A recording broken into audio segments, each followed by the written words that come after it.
வணக்கம், நான் உங்க சுர்ஜித் அன்சாரி. பலூச்சிஸ்தான் பிரிட்டிஷ் இந்தியாவோட ஒரு பிரின்ஸ்லி ப்ராவின்ஸா இருந்துச்சு.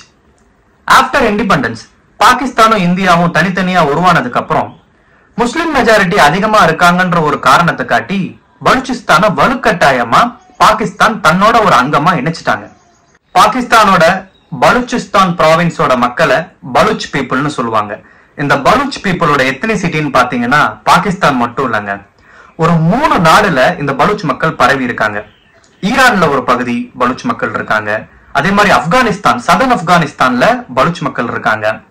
பாகிஸ்தான்ல பலூச்சிஸ்தான்ற இடத்துல பலூச் மக்கள் இருக்காங்க.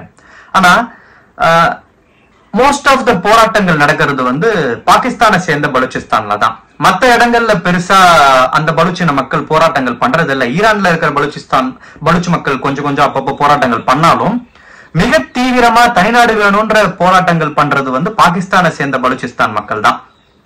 ஏன்னா பாகிஸ்தானை சேர்ந்த பலூச்சிஸ்தான் காப்பர், கோல்டு, பெட்ரோலியம் இந்த மாதிரி எண்ணெய் வளம் மிக்க ஒரு நிலப்பரப்பு, கனிம வளங்கள் அதிகமா இருக்கிற ஒரு நிலப்பரப்பு. இத சீனாவுக்கு தாரவாத்து கொடுத்துட்டு இருக்கு பாகிஸ்தான். அதனாலதான் சீன மக்கள் ரொம்ப ரொம்ப ரொம்ப பாகிஸ்தான தன்னோட சகோதர நாடுன்ற சொல்ற அளவுக்கு உரிமை கொண்டாடுறாங்க. 2 பேரும் ஃப்ரெண்ட்ஸா இருக்கிறதுக்கு ஒரு மியூச்சுவல் அண்டர்ஸ்டாண்டிங் இருக்கு.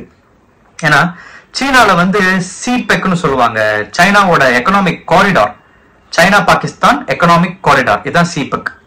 நீங்க பட்டு வழித்தடம்னு சீனாவோட ஹிஸ்டரியை பார்த்தா கேள்விப்பட்டிருப்பீங்க.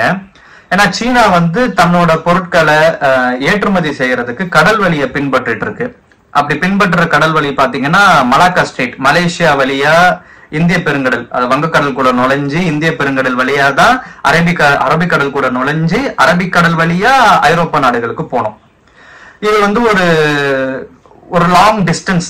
அது மட்டும் இல்லாம இந்தியா கூட எப்பயுமே சீனாக்கு ஒரு நல் உறவு இருந்தது இல்லை. ஆல்ரெடி நம்ம ஒரு வார் கூட ஃபைட் பண்ணியிருக்கோம்.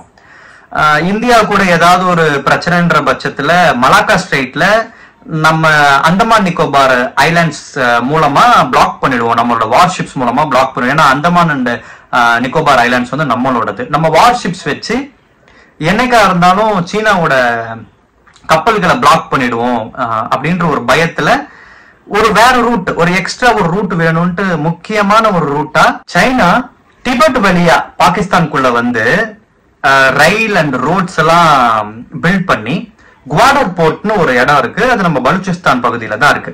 அந்த போர்ட் வழியா கப்பல் மூலமா ஐரோப்பா நாடுகளுக்கும் மத்திய கிழக்கு நாடுகளுக்கும் பயணிக்கலாம்னு ஒரு மிகப்பெரிய திட்டத்தை போட்டு கிட்டத்தட்ட 61 பில்லியன் US பாகிஸ்தான்ல இன்வெஸ்ட் பண்ணிருக்காங்க. அதுதான் ஒரு மிகப்பெரிய காரணம் சைனா கண்மூடித்தனமா பாகிஸ்தானுக்கு சப்போர்ட் பண்றதுக்கு. இப்படி இந்த சைனா பாகிஸ்தான் எக்கனாமிக் காரிடார் சிபெக்க காரணமா காட்டி சைனீஸ் பீப்புளை இந்த பாகிஸ்தான் கவர்மெண்ட் பலூச்சிஸ்தானோட வளங்களை ஆக்கிரமிக்கிறதுக்கும் எடுக்கிறதுக்கும் அலோவ் பண்றதால பலூச் மக்களுக்கு ஒரு வெறுப்புணர்வு உண்டாகுது. நம்மளோட வளங்களையே திருடி அதை நம்மளோட வளர்ச்சிக்கு பயன்படுத்தாம பாகிஸ்தானோட மற்ற இடங்கள் தான் வளருதே தவிர பலூச்சிஸ்தான் வளர மாட்டேங்குதுன்ற ஒரு ஆதங்கம் இருந்துச்சு. பலூச்சிஸ்தான்ல இந்த சிபெக், சீனா பாகிஸ்தான் எக்கனாமிக் காரிடார்ல ஒர்க் பண்ற சைனீஸ் பீப்புளை கண்டாலே பலூச் மக்களுக்கு பிடிக்க மாட்டேங்குது. பலமுறை தாக்குதல்ல ஈடுபட்டிருக்காங்க, வெடிகுண்டு எல்லாம் போட்டு சீன பேஸ்களை தகர்த்திருக்காங்க. பாகிஸ்தானை நம்பாம சீனா அவங்களோட மிலிட்டரி போர்சஸ் கூட பலூச்சிஸ்தான்ல கொண்டு நிறுத்தி இருக்காங்க பலூச் மக்களை சமாளிக்கிறதுக்காக. பலூச் மக்களுக்கு இருக்கிற ஆதங்கம் என்னன்னா, எங்களோட வளர்த்தியே திருடி நீங்க பாகிஸ்தானுக்கும் சீனாக்கும் யூஸ் பண்றீங்களே தவிர எங்களோட உள்நாட்டு வளர்ச்சிக்கு இது யூஸ் ஆகல, பலூச் மக்களுக்கு இது எந்த விதத்திலும் யூஸ் ஆகல, எங்களோட வளங்களை நீங்க திருடுறீங்க, சைனாக்கு ஏற்றுமதி பண்றீங்க, சைனீஸ் எங்களோட வளங்களை திருடி அதை ஐரோப்பாக்கும் அரபு நாடுகளுக்கும் வித்துட்டு இருக்காங்க, இதுக்கு நாங்க அலோவ் பண்ண மாட்டோம்ட்டு பலூச் மக்கள் மிகப்பெரிய போராட்டங்களை பண்ணிட்டு இருக்காங்க. 1948ல இருந்தே நீங்க எங்களை வலுக்கட்டாயமா எங்களை இணைச்சிட்டீங்க, எங்களுக்கு தனி நாடு வேணும், பலூச் மக்கள் ஒரு தனி இனம், பாகிஸ்தானை சேர்ந்தவங்க இல்லைன்ட்டு பலூச் மக்கள் மிகப்பெரிய போராட்டங்களை பண்ணிட்டு இருக்காங்க. ரீசெண்டா ஒரு 1 வீக் பிஃபோர் கூட கிட்டத்தட்ட 54 இடங்கள்ல 71 தாக்குதல்கள் பண்ணியிருக்காங்க பலூச் ஆர்மி. பலூச் ஆர்மிய பலூச் லிபரேஷன் ஆர்மின்னு இவங்க பேர் வச்சிருக்காங்க. ஒரு பல இனக்குழுக்கள் ஒன்னா சேர்ந்து ஒரு பலூச் லிபரேஷன் ஆர்மின்ட்டு பாகிஸ்தான் ஆர்மியை எதிர்த்து பாகிஸ்தான் ஆர்மி பேசிஸ்லயும் பாகிஸ்தான் ஆர்மி மென் மேலேயும் இவங்க துப்பாக்கி சூடு, வெடிகுண்டு இதெல்லாம் யூஸ் பண்ணி தாக்குதல் நடத்திட்டு இருக்காங்க. பலூச் லிபரேஷன் ஆர்மியை பாகிஸ்தானால சமாளிக்க முடியல. அதை திசை திருப்புற வகையில தான் பஹல்காம்ல தாக்குதல் நடத்தினாங்க. பஹல்காம்ல தாக்குதல் நடத்துறதுக்கு நம்ம நெத்தி அடி கொடுக்குற மாதிரி மறுபடியும் ஆபரேஷன் சிந்தூரை வச்சு பாகிஸ்தானை நம்ம அமைக்க உட்கார வச்சிட்டோம். இதோட நம்ம விட்டுறக்கூடாதுங்க. இந்திரா காந்தி அம்மையார் எப்படி பாகிஸ்தானுக்கும் பங்களாதேஷுக்கும் இடையில நடந்த பிரச்சனையில தலையிட்டு பங்களாதேஷ்ன்ற ஒரு தனி நாட்டை உருவாக்குனாங்களோ அதே மாதிரி பிஜேபி கவர்மெண்ட், இப்ப இருக்கிற மோடி கவர்மெண்ட் இதுல தலையிட்டு பலூச்சிஸ்தானை ஒரு தனி நாடா அங்கீகரிக்கணும். ஏன்னா ஏற்கனவே பலூச்சிஸ்தான் மக்கள் இந்தியா கிட்ட ஒரு ரெக்வஸ்ட் வச்சிருக்காங்க, நாங்க தனி நாடா அறிவிச்சிட்டோம், எங்களை நீங்க தனி நாடா அங்கீகரிக்கணும்.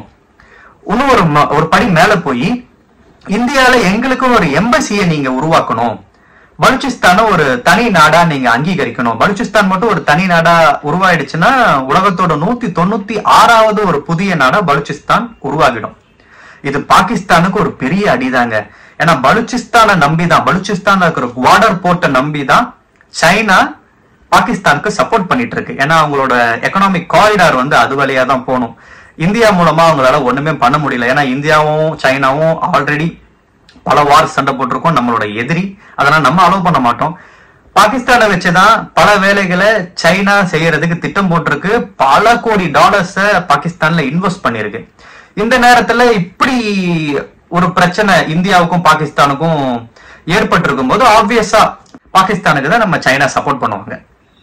போன மார்ச் மாசம் இந்த பிஎல்ஏன்னு சொல்லப்படுற பலூச்சிஸ்தான் லிபரேஷன் ஆர்மி பெரிய சம்பவம் பண்ணாங்க. பாகிஸ்தான்ல 400 பேசஞ்சர்ஸ் உள்ள ஒரு மிகப்பெரிய ட்ரெயினையே கடத்திட்டாங்க. கிட்டத்தட்ட ஏதோ ஒரு மூவி சீன் மாதிரி இருக்கு. 400 பேசஞ்சர்ஸ் உள்ள ஒரு ட்ரெயினையே இந்த பலூச்சிஸ்தான் லிபரேஷன் ஆர்மி கடத்திட்டாங்க. அவங்க கிட்ட இருந்து மீட்கிறதுக்கு 36 மணி நேரம் பாகிஸ்தான் ஆர்மி போராடி இருக்கு. அதுல பல பாகிஸ்தான் ராணுவ வீரர்கள் இறந்தும் போயிருக்காங்க. இப்படி பல சம்பவங்கள் செஞ்சு எப்படியாவது நம்ம நாட்டை ஒரு தனி நாடா மாத்திரணும்னு பலூச் மக்கள் படாத பாடுபட்டு இருக்காங்க. இப்படி பாகிஸ்தான் ஆர்மிக்கு எல்லா விதத்திலையும் தொந்தரவா இருக்கிற இந்த பிஎல்ஏவை தீவிரவாத குழுன்னு பாகிஸ்தான் ஆர்மி அறிவிச்சிட்டாங்க. அறிவிச்சது மட்டும் இல்லாம அப்பாவி பலூச் மக்களை கொன்று குவிக்கிறது, அவங்க நிலங்களை அபகரிக்கிறது. எப்படி சொல்ல போனா நமக்கு இலங்கையில நடந்துச்சு பாத்தீங்களா, இலங்கை தமிழர்கள் எப்படி கொன்று குவிக்கப்பட்டாங்க, தனிநாடு கோரினாங்க, அவங்களும் தனிநாடு கோரிக்கை வச்சிருந்தாங்க.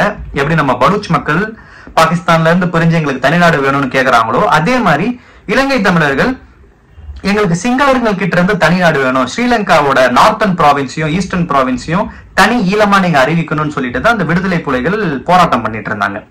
அவங்களுக்கு என்னாச்சு, பல லட்சம் பேர் கொன்று குவிக்கப்பட்டாங்க. கொன்று குவிக்கப்பட்டதும் இல்லாம தமிழ் ஈழத்தோட இன பெண்கள் ரேப் பண்ணப்பட்டாங்க, கற்பழிக்கப்பட்டாங்க. அதே நிலைமை தான் இப்ப பலூச் மக்களுக்கும். அப்பாவி மக்கள் கொல்லப்படுறது மட்டும் இல்லாம பலூச்சின பெண்கள் பாலியல் துன்புறுத்தலுக்கு உள்ளாக்கப்பட்டிருக்காங்க பாகிஸ்தான் ஆர்மியால. இது எல்லா கொடுமைகளையும் மனசுல வச்சுதான் நேத்து பலூச்சிஸ்தான் என்ற ஒரு புது நாடு உருவாகிடுச்சு, இதை இந்தியா ரெகனைஸ் பண்ணணும், இந்தியா எங்களுக்கு ஆதரவு சொல்லணும்னு பலூச் மக்கள் ஓபனா கேட்டிருக்காங்க. இந்தியா என்ன பண்ண போறாங்கன்றத பொறுத்து இருந்து பார்ப்போம். உலகத்தோட 196வது நாடு, ஒரு புதிய நாடு உருவாக போகுதா இல்லையா பார்ப்போம். தேங்க்யூ. மறக்காம என் சேனலுக்கு சப்ஸ்கிரைப் பண்ணுங்க, லைக் பண்ணுங்க, கமெண்ட் பண்ணுங்க. இந்த மாதிரி ஹிஸ்டரி சம்பந்தமான விஷயங்கள் ரொம்ப பிடிச்சிருக்கிற உங்க ஃப்ரெண்ட்ஸுக்கு இந்த வீடியோவை ஷேர் பண்ணுங்க. இந்த வீடியோ உங்களுக்கு யூஸ்ஃபுல்லா இருக்கும் நம்புறேன். நெக்ஸ்ட் டைம் இன்னொரு வீடியோவோட உங்களை சந்திக்கும் வரைக்கும் சுஜித் அன்சாரி.